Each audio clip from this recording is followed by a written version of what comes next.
దేవుడు 3 స్వర్గములను ఎందుకు సృష్టించాడు? స్వర్గానికి ఎలా చేరుకోవాలి? యేసుక్రీస్తుని ఫాలో అయ్యే ప్రతి ఒక్కరికి తనతో పాటుగా స్వర్గంలో ఉండాలని ఎంతో ఆశగా ఉంటారు.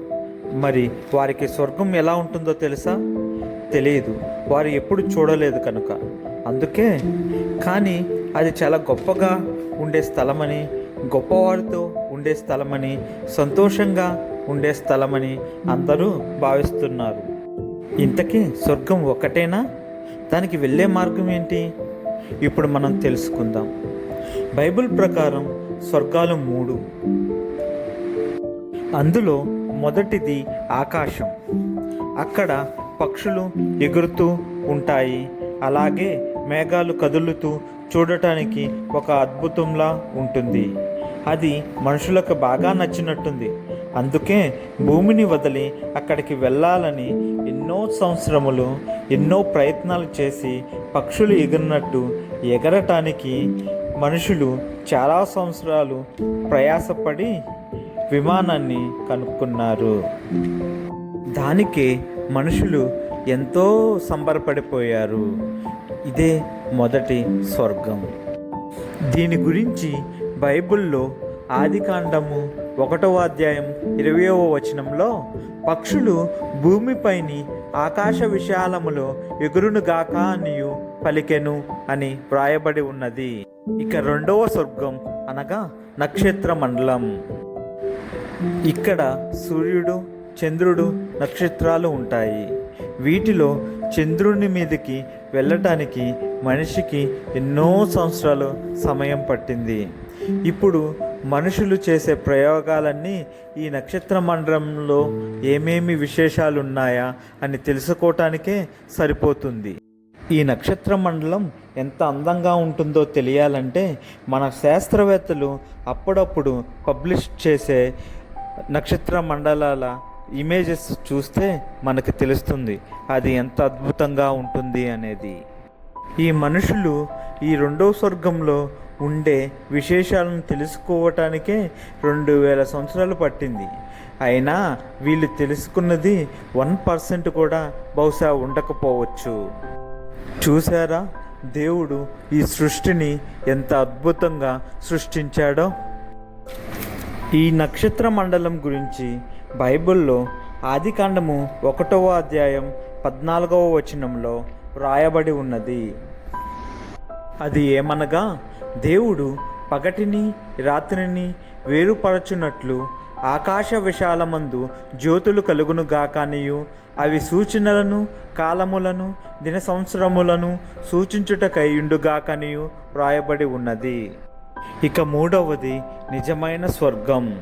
ఇక్కడే యేసుక్రీస్తు వారు, దేవుని దూతలు, రక్షించబడిన వారు అందరూ నివసించేది. దీని గురించి బైబిల్లో 2వ కొరింథీయులకు 12వ అధ్యాయం 2వ వచనంలో ఇలా చెప్పబడి ఉన్నది.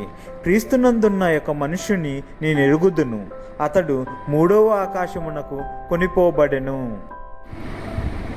ఇలా దేవుడు 3 స్వర్గాలని సృష్టించాడు. అవి ఆకాశము, నక్షత్ర మండలము, 3వది నిజమైన స్వర్గం. మరి దేవుడు ఎందుకని 3 స్వర్గాలను సృష్టించాడు? ఎందుకంటే మొదటి స్వర్గం అందరు మనుషులు చూడగలిగేది, 2వది కొంతమంది మాత్రమే చూడగలిగేది, ఇంకా 3వది ఇంకా తక్కువ మంది మాత్రమే చూడగలిగేదిగా ఉంటుంది. ఎందుకనగా ఈ 2 స్వర్గాలు చూసిన మనుషులు 3వ స్వర్గం కోసమన్నా మారు మనసు పొంది మంచి మార్గంలో నడుస్తారన్న ఆశతో సృష్టించి ఉండొచ్చు.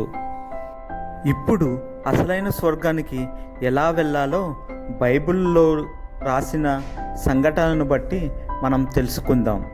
మొదటి మార్గము యోహాను 3వ అధ్యాయం 16వ వచనంలో, దేవుడు లోకమును ఎంతో ప్రేమించెను కాగా ఆయన తన అద్వితీయ కుమారునిగా పుట్టిన వాని యందు విశ్వాసముంచు ప్రతివాడును నశింపక నిత్యజీవం పొందినట్లు ఆయనను అనుగ్రహించెను. 2వ మార్గం యోహాను 3వ అధ్యాయం 3వ వచనంలో, ఒకడు క్రొత్తగా జన్మించితేనే కానీ అతడు దేవుని రాజ్యమును చూడలేడని నీతో నిశ్చయముగా చెప్పుచున్నానెను. 3వ మార్గం హెబ్రీయులకు 12వ అధ్యాయం 14వ వచనంలో, అందరితో సమాధానమును పరిశుద్ధతయు కలిగియుండుటకు ప్రయత్నించుడి. పరిశుద్ధత లేకుండా ఎవడునూ ప్రభువును చూడడు. 4వ మార్గం మత్తయి 7వ అధ్యాయం 21వ వచనం, ప్రభువా ప్రభువా అని నన్ను పిలుచు ప్రతివాడును పరలోక రాజ్యములో ప్రవేశింపడు గాని పరలోకమందున్న నా తండ్రి చిత్త ప్రకారము చేయువాడే ప్రవేశించును. 5వ మార్గం ప్రకటనలు 21వ అధ్యాయం 27వ వచనంలో, గొర్రెపిల్ల యొక్క జీవగ్రంథమందు వ్రాయబడిన వారే దానిలో ప్రవేశింతురు గాని నిషిద్ధమైనది ఏదైనను అసహ్యమైనది ఏదైనను అబద్ధమైన దానిని జరిగించు వాడైనను దానిలోనికి ప్రవేశింపడు.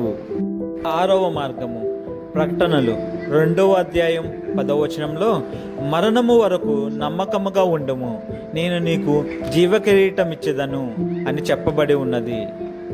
ఈ విధంగా దేవుడు మనుషులకు మార్గాలను చూపించెను. ఎవడైతే ఈ మార్గములలో నడుచునో వాడు మాత్రం నిజమైన స్వర్గం చేరుతాడని బైబిల్ చెబుతుంది. నిజముగా స్వర్గం ఉందా అని ఇంకా ఆలోచిస్తున్నారా? అయితే మీరు యోహాను సువార్త 14లో 1-2 వచనాలు చూడండి. అక్కడ ఇలా వ్రాయబడి ఉన్నది, మీ హృదయమును కలవరపడనీయకుడి, దేవుని యందు విశ్వాసముంచుచున్నారు, నా యందును విశ్వాసముంచుడి. నా తండ్రి ఇంట అనేక నివాసములు కలవు, లేని ఎడల మీతో చెప్పుదును, మీకు స్థలము సిద్ధపరచ వెళ్ళుచున్నాను అని చెప్పబడి ఉన్నది. మరి దేవుడు ఈ స్వర్గాన్ని ఎందుకు సృష్టించాడో తెలుసా? మనుషులు ఈ భూమి మీద తన చూపెట్టిన మార్గాలలో నడవటానికి ఎన్నో శ్రమలు అనుభవించాల్సి ఉంటుంది. ఎన్నో అవమానాలు, ఎన్నో కష్టాలు, ఎన్నో బాధలు పడాలి. అప్పుడు మాత్రమే ఆ మార్గంలో నడవగలుగుతారు. అలా తన మార్గంలో నడిచిన మనుషులు మరణించిన తరువాత విశ్రాంతి పొందటానికై దేవుడు స్వర్గాన్ని సృష్టించాడు. ఎంతో అద్భుతం కదా.